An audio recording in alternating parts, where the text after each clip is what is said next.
Yo, what is good, YouTube? Welcome back to another JC2K video. In today's video, we are going to be opening up a diamond hidden gem here from locking in the Dia de los Muertos Amethyst here in NBA 2K25 my team. So I managed to, while sitting on a snipe tonight, snipe like 4 of them on one refresh for like less than 10k MT, and I was like, oh, all of a sudden I might as well do this set because I already had an unsellable card in my collection as well, I believe, of James Donaldson. You can apply that into the exchange as well. So I had 5 of them off that, and I was just like, hey, you know what, I think I'll do it. And I bought the other ones for like 12.5, sat there and sniped those for a second. 12.9, I think. I don't think it was 12.5. I think it was 12.9 and like 13. Basically were the last 5 that I purchased them at, which means in total I paid what, we'll say less, it was less than 10k, but 10k a piece plus another 13k for 5, which is, I mean, I'm not exactly sure, but it's about 100k MT, I would say. So really not too bad. Now, is it worth doing? That's debatable. But I decided to lock in one of these diamond hidden gems. And maybe I shouldn't have, because I got a lot of MT, sold my Embiid,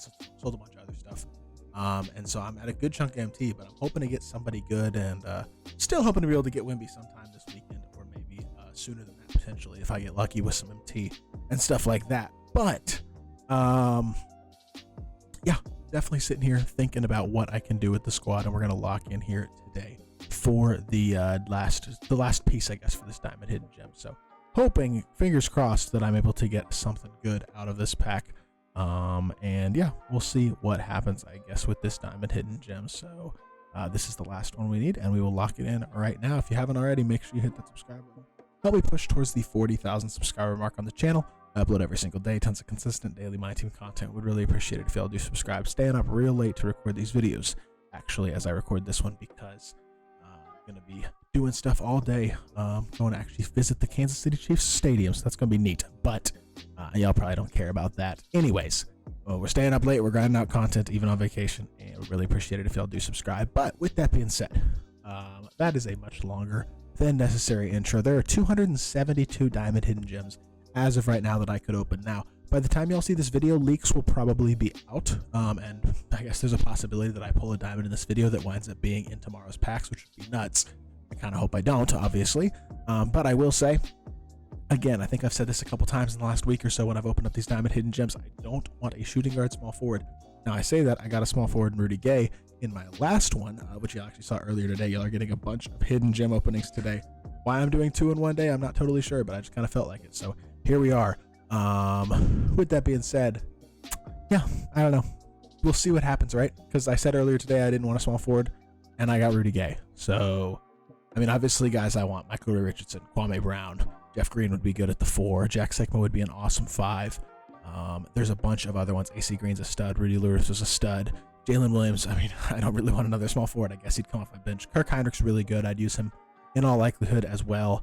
Jonathan Isaac. There's a lot of versatile, really good options, to be honest. We could get a really good power forward, a really good center, or a really good point guard would be ideal, though, at this point. And there is still a pretty good chunk of cards in here that we could get that would be nice, and then a pretty good chunk that would be total duds, and it'd be like, well, you just wasted 100k MT, which wouldn't be great. But hopefully that will not be the case. Like, if I got Marcus Smart, Joe Smith, I'd be happy with those cards. Tyreek Evans, even. I know his release isn't incredible, but he's tall PG. I wouldn't be mad about that. Larry Nance is really good. I could play him at the 4. Overall, I think there's a lot of good ones that I could get, and then there's a bunch of guys that would also be like, well, that's a dud. And so we will see. This is honestly probably the last time this year that I will spend MT to lock in a diamond hidden gem. Generally wouldn't do this anyway, but I guess late night snipe leads to a late night decision that may not be the smartest in the world, but felt like doing it for an extra video today. And yeah, with that being said, without further ado, let's hop right into it, and let's open up this diamond hidden gem, and let's see who we get, man. Fingers crossed it's gonna be somebody tough. And you know what, we will see right here in just a second. But put your guess in the comment section down below who you think I'm gonna get.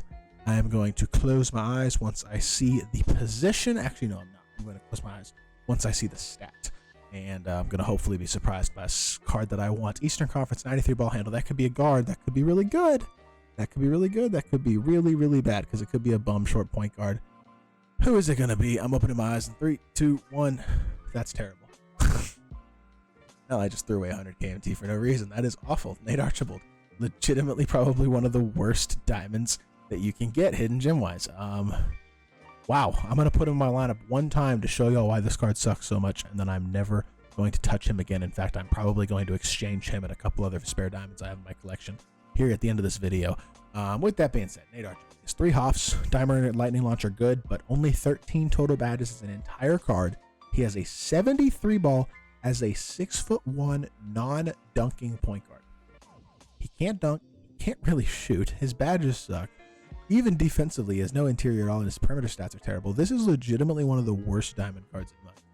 Like, I don't think I could have gotten, maybe I could have Spud Webb, but like, there pretty much were no cards that I could have gotten that actually would have been worse than the card that I just got. And that's honestly kind of funny to me. I guess that's karma for making a poor decision here to lock in this MT, because I knew I was probably going to wind up regretting it. But even his jumper, I mean, I guess it's not terrible, but dog, he's got a 73 ball. He can't dunk and he can't defend. What can he do? I guess he's fast. What's the point when you can't dunk? I don't know. This card's awful. Plain and simple. I got nothing for y'all, man. I am just, I love the fact that I just completely wasted MT. I mean, it is what it is. It's a video at the end of the day, so I guess it's not a total waste, but it's a video y'all get to laugh at me about. Go watch the video I did earlier opening my legend badge and my hidden gem, although I already spoiled who I got, Rudy Gay. I guess for every good hidden gem, we get a bad one, right? So Rudy Gay was really good, but before that, we got a couple terrible ones in Jason Terry and Kenny Smith. This time we get Nate Archibald. This is only the second one I've actually locked in with MT this year too, by the way, of these diamond hidden gems. I haven't been locking in a bunch of these exchanges or anything. The only other one I did was the one where I got Jamal Crawford in season 1. I think that was the Dunktober set, but overall, unfortunately, really bad pull here, and it did not work out like it did the first time with Jamal Crawford, or like it has with several of the other diamond hidden gems that I've gotten. Unfortunately, it does not look like Nate Archibald is on that same level whatsoever, despite the fact I do actually like his jumper. If he could dunk and was like 3 inches taller and had a higher 3-ball and better defense, I'd be really happy about this card. But none of those things are true, and so therefore, he sucks. And you know what we do with cards that suck, diamonds that suck, that aren't sellable? We exchange them away, and that is exactly what we are going to do here. We are going to exchange away 3 unsellable diamonds for a Hoff badge. One of them is Antonio Davis, who I pulled out of my greatest era pack yesterday. One of them is Domantas Sabonis, who I got out of a season 1 super pack from redeeming, I believe, a diamond skull. And then one of them is going to be Nate Archibald, who we just got. And that is 3 diamonds that I have attained in the past week for free. Well, Nate Archibald wasn't free, I'm sorry. That was a lie. But if I had gotten a bad diamond earlier for free, it would have been possible. Regardless, 3 diamonds we've attained this week, and we're going to exchange them for a Hoff badge real quick. And we're going to hope that our luck is decent on that Hoff badge, because there's literally no point. And it opens automatically, and it's bailout. I don't think that's that good. But you know what? It's a badge that has like a popular name. People want bailout, even if it's not like the best badge in the game. So you know what? It does not that bad. And honestly, it kind of keeps in the trend of me hopefully being able to badge out a really good point guard or ball handler, primary ball handler at some point. Because as y'all can see, that's another point guard badge. Bailout, Shifty, Deadeye, Pick Dodger, Posterizer, Flow Game, Unpluckable. Good variety of badges here for sure. Either way, this was not a successful video. That was certainly not worth 100k MT, but I guess we got a Hoff badge out of it, if nothing else. And that's the risk you take. That is why I would recommend you do not do these MT diamond exchanges anymore. With that being said, that's going to do it for this video. I hope y'all did enjoy. If you did, make sure you hit that like button, leave a comment, and subscribe. I'll be back with more 2K content very, very soon, and I appreciate y'all. Peace.